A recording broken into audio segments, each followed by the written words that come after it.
दोस्तों, आज हम सुनेंगे देवशयनी एकादशी व्रत कथा। देवशयनी एकादशी को हरिशयनी एकादशी भी कहा जाता है। यह आषाढ़ शुक्ल पक्ष की एकादशी तिथि को मनाई जाती है।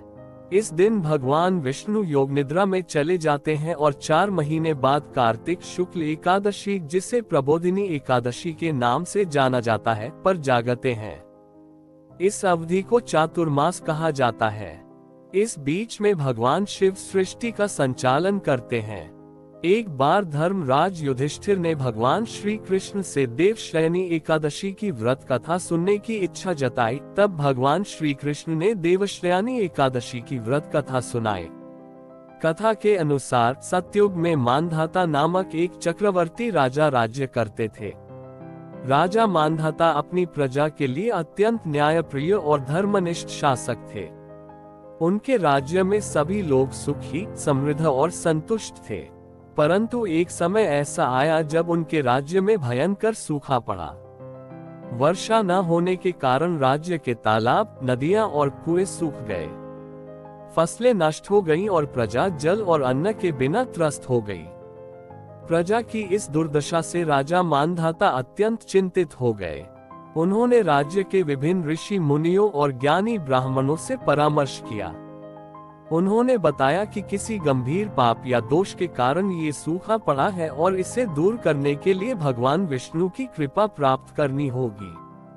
राजा मानधाता ने निश्चय किया कि वे किसी महान ऋषि से परामर्श लेंगे जो उन्हें इस संकट से उबार सके।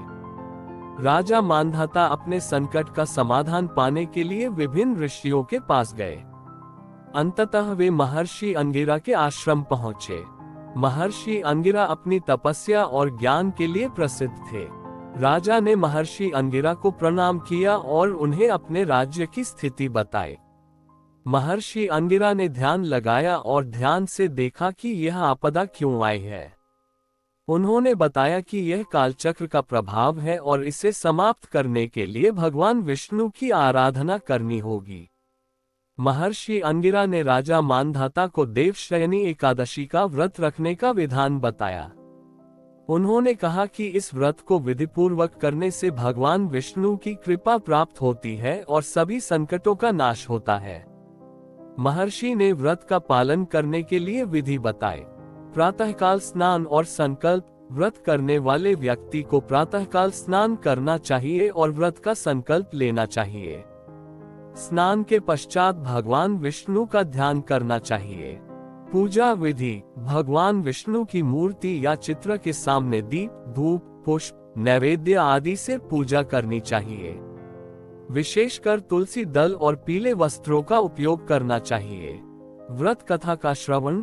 पूजा के पश्चात देवशयनी एकादशी व्रत कथा का श्रवण करना चाहिए। उपवास। इस दिन उपवास रहना चाहिए और अन्न का सेवन नहीं करना चाहिए। फलाहार किया जा सकता है। रात्रि जागरण। रात्रि में जागरण करना चाहिए और भगवान विष्णु के भजन, कीर्तन आदि करना चाहिए।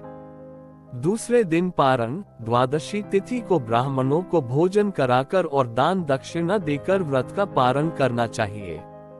राजा मानधाता ने महर्षि अंगिरा की सलाह अनुसार देवशयनी एकादशी का व्रत विधिपूर्वक किया। उन्होंने अपने राज्य की प्रजा को भी इस व्रत का महत्व बताया और उन्हें भी व्रत करने के लिए प्रेरित किया। राजा और उनकी प्रजा ने एक साथ मिलकर भगवान विष्णु की आराधना की और व्रत का पालन किया। व्रत का पालन करने के पश्चात भगवान विष्णु की कृपा से राजा मानधाता के राज्य में अत्यधिक वर्षा हुई। वर्षा के कारण नदियां, तालाब और कुएं भर गए। फसलें लहलहा उठी और राज्य में फिर से हरियाली और समृद्धि आ गई। प्रजा अत्यंत प्रसन्न हुई और राजा मानधाता की जय जयकार करने लगी। इस प्रकार देवशयनी एकादशी का व्रत करने से सभी कष्टों का निवारण हुआ और राज्य में सुख, शांति और समृद्धि का वास हुआ। देवशयनी एकादशी का व्रत करने से भगवान विष्णु की कृपा प्राप्त होती है और व्यक्ति के सभी पापों का नाश होता है।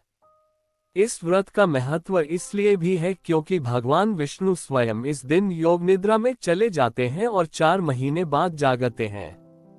इस अवधि को चातुर्मास कहते हैं, जिसमें सभी प्रकार के मांगलिक कार्य वर्जित होते हैं।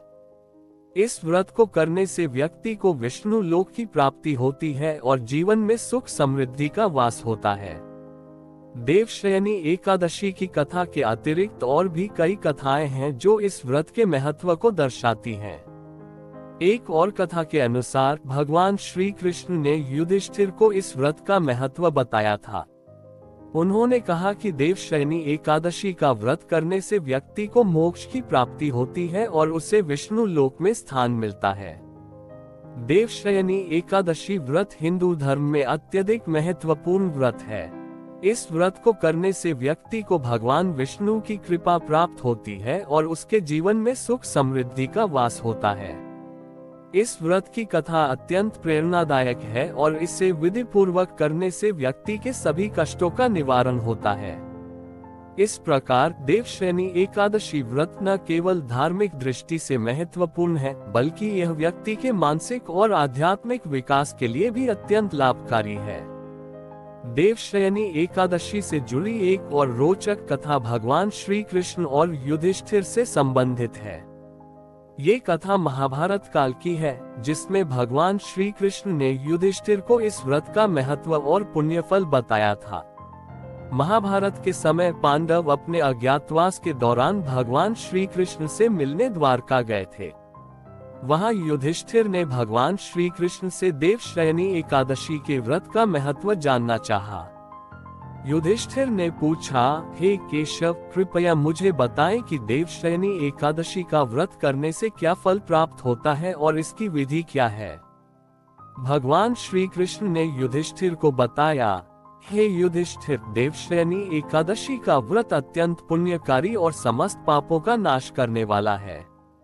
इस व्रत का पालन करने से व्यक्ति को विष्णु लोक की प्राप्ति होती है और जीवन में सुख समृद्धि का वास होता है। भगवान श्री कृष्ण ने एक प्राचीन कथा का उल्लेख किया। इस कथा के अनुसार सत्ययुग में नंदनी नामक एक अत्यंत धर्मनिष्ठ और पवित्र महिला थी। उसने सदैव धर्म का पालन किया और भगवान विष्णु की भक्त थी। एक दिन उसने एक मुनि के मुख से देवशयनी एकादशी व्रत का महत्व सुना। उसने निश्चय किया कि वह इस व्रत का पालन करेगी। नंदनी ने विधिपूर्वक देवशयनी एकादशी का व्रत किया। उसने प्रातःकाल स्नान किया, भगवान विष्णु की पूजा की और दिन भर उपवास रखा। रात्रि में जागरण करते हुए भगवान विष्णु के भजन कीर्तन किए। उसने अगले दिन द्वादशी पर ब्राह्मणों को भोजन कराकर और दान दक्षिणा देकर व्रत का पारण किया। नंदनी के इस व्रत के प्रभाव से उसके जीवन में अद्भुत परिवर्तन आया। भगवान विष्णु की कृपा से उसकी सभी समस्याएं समाप्त हो गईं। उसे मोक्ष की प्राप्ति हुई और विष्णु लोक में स्थान मिला। इस प्रकार देवशयनी एकादशी का व्रत करने से नंदनी को अद्वितीय फल प्राप्त हुआ। भगवान श्री कृष्ण ने युधिष्ठिर को बताया, हे युधिष्ठिर, इस व्रत को विधि पूर्वक करने से समस्त पापों का नाश होता है और व्यक्ति को मोक्ष की प्राप्ति होती है। इस व्रत का पालन करने से जीवन में सुख समृद्धि और शांति का वास होता है। इसलिए तुम और तुम्हारे भाइयों को इस व्रत का पालन अवश्य करना चाहिए। इस प्रकार भगवान श्री कृष्ण द्वारा युधिष्ठिर को सुनाई गई देवशयनी एकादशी की कथा भी अत्यंत प्रेरणादायक है। ये कथा हमें इस व्रत के महत्व और पुण्यफल के बारे में बताती है। देवशयनी एकादशी का व्रत करने से व्यक्ति को भगवान विष्णु की कृपा प्राप्त होती है और उसके जीवन में सुख समृद्धि का वास होता है। यह व्रत समस्त पापों का नाश करता है और मोक्ष की प्राप्ति कराता है।